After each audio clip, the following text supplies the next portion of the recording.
Web3 non-negotiable ones are YouTube, Twitter, Discord, and Telegram.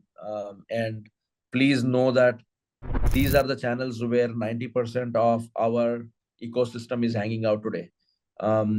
Be it retail buyers, be it whales, be it some of the large listing platforms, they're all hanging out in these channels. And if you're putting out content here, the chances of you getting noticed and you able to crack a deal is much higher than on any other platforms. Like I said, for investors and for people who are serious, LinkedIn is a place. But please don't ignore these channels. I have seen, especially from our part of the world, from the Indian subcontinent, I have seen we don't take Discord and Telegram very seriously.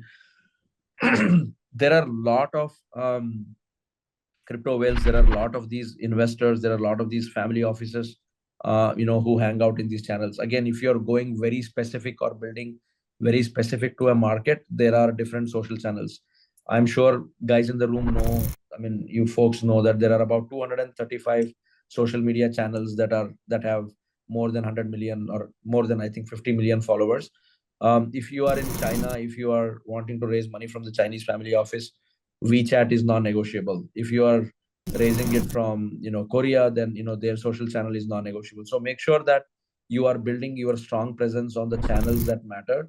But for crypto and Web3, these are the platforms that are non-negotiable. We can talk in detail about which channel, what strategy to build, but this is something that you cannot ignore.